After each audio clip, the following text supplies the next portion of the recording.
Europe 1, Édition spéciale. Samuel Etienne. Jean-Pierre Elkabbach nous a rejoint. Bonjour Jean-Pierre. Bonjour. En ligne avec nous, il y a Christian Estrosi, président de la région Provence-Alpes-Côte d'Azur, ancien maire de Nice, je le rappelle. Nice est frappé, c'est toute la France qui est endeuillée et solidaire. Bonjour Christian Estrosi. Bonjour. Ce matin, vous confirmez que la promenade des Anglais reste fermée, c'est-à-dire qu'il y a encore des corps, des victimes sur place. Oui, c'est un spectacle absolument dramatique. Et je pense à ces plus de 80 victimes et le corps de ces enfants parmi elles. Beaucoup d'enfants. Je n'oublierai jamais, oui, plus d'une dizaine d'enfants au moins. Mais je veux dire à toutes les familles, comme je l'ai fait tout au long de la nuit, en essayant de leur apporter un peu de chaleur, un peu d'affection, même si ce drame rend de toute façon leur blessure irréparable à tout jamais, combien je suis une fois de plus à leur côté et je le resterai. Christian Estrosi, vous avez donc vu et vous voyez l'indicible, la panique, la désolation, les victimes, et vous dites qu'il y a une dizaine d'enfants. Ce sont vos policiers de Nice qui ont réagi et qui ont tiré? Ce sont les policiers de la police nationale, dont je veux saluer le sang-froid, la lucidité, mais qui sans doute était en nombre insuffisant ce soir-là pour pouvoir garantir une meilleure sécurité. Et la police municipale? La police municipale était là aussi. Elle était d'ailleurs aussi nombreuse, si ce n'est plus que la police nationale. Alors, vous avez installé, tout le monde le sait, des caméras de surveillance presque mieux que dans la plupart des villes. Chez vous, à Nice, elles vous permettent de retrouver probablement les traces et les pistes du tueur. À quel moment vous le repérez avec les caméras de surveillance? Écoutez, je ne veux pas renier sur le travail du procureur de la République, des services judiciaires, l'enquête qui est en cours. Ce que je peux vous confirmer en tout cas, c'est que le réseau extrêmement performant que nous avons permet d'identifier très clairement à quel moment et où le terroriste monte dans son véhicule sur un point assez éloigné de la promenade des Anglais, plutôt sur les hauteurs de Nice, et de quelle manière il se rend d'ailleurs jusqu'à ce véhicule. Est-il vrai qu'il est arrivé d'abord en vélo et qu'il a mis son vélo dans le camion? C'est ce qu'il semblerait en tout cas. Et d'où provenait le camion, Christian Estrosi? Est-ce qu'il venait de la... Je ne suis pas enquêteur. Je ne suis pas enquêteur. Je suis chargé à cet instant de m'occuper des familles. Je suis chargé de compter les épreuves, les difficultés. Je suis président du conseil de surveillance du centre hospitalier universitaire de Nice. On comprend et on entend votre émotion. On entend votre émotion. Mais en même temps, moi, ce que je souhaite, c'est pour l'instant, sans rentrer dans des polémiques inutiles dans l'immédiat, que des questions claires soient posées pour avoir des réponses claires, car le moment venu, lorsque les familles auront fait leur deuil, elles seront en droit d'attendre des réponses précises. Quelle question vous posez justement? Quelle réponse vous attendez? Pourquoi a-t-on décidé hier à midi, je veux comprendre, de mettre un terme à l'état d'urgence, et on a hier soir jugé 2 heures après cet acte terroriste en France, à Nice, dans la 5e ville de notre pays, le projet de 3 mois. Mais vous pensez que le terroriste a entendu que l'état d'urgence était abrogé à la fin du mois et qu'il est entré en action? C'est une action qui est préparée depuis longtemps. Je dis simplement qu'après Charlie Hebdo, on a oublié que la France était en guerre, et pourtant il y a eu un Bataclan. Qu'après le Bataclan, on a oublié que la France était en guerre, et pourtant il y a eu Bruxelles. Qu'après Bruxelles, en Europe, on a oublié que l'Europe était en guerre et que la France était en guerre. Alors, et il y a désormais Nice. Il faut d'abord prolonger l'état d'urgence. Qu'est-ce qu'on fait d'autre? Pourquoi et comment cet homme a pu pénétrer sur la promenade des Anglais qui était piétonnisée? Combien de policiers nationaux protégeaient cet événement?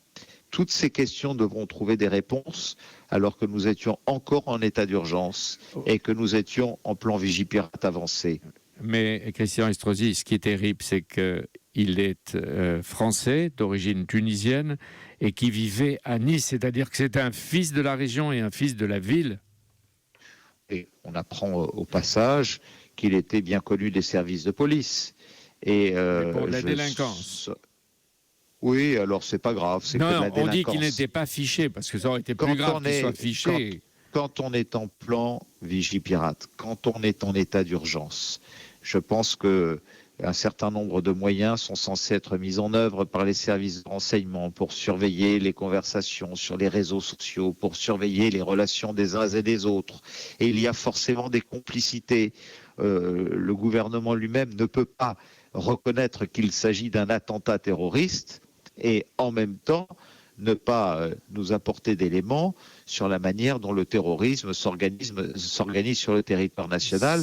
Et il s'agit forcément, si le gouvernement qualifie cet acte d'un attentat terroriste, d'une branche d'organisation du terrorisme et de la barbarie sous la domination de l'État islamique ou de Daesh, qui, quelque part, aurait pu peut-être faire l'objet d'un certain nombre d'indications. L'enquête le dira, c'est peut-être le cas. Voilà. Mais je ne veux pas parler trop tôt. Bien sûr, mais on va rentrer dans l'enquête. D'où provenait le camion, Christian Estrosi? Parce que vous dites qu'il était à l'extérieur de la ville. C'est un camion qui était de la région, qui a été loué à Paris. Je ne veux pas. Mais vous le savez. Je ne veux pas. Je le sais peut-être. Mais je ne veux pas aujourd'hui gêner les services de police, je ne veux pas faire de déclarations médiatiques qu'il appartient au procureur de la République ou au service judiciaire. Mais à votre avis, il avait des complices?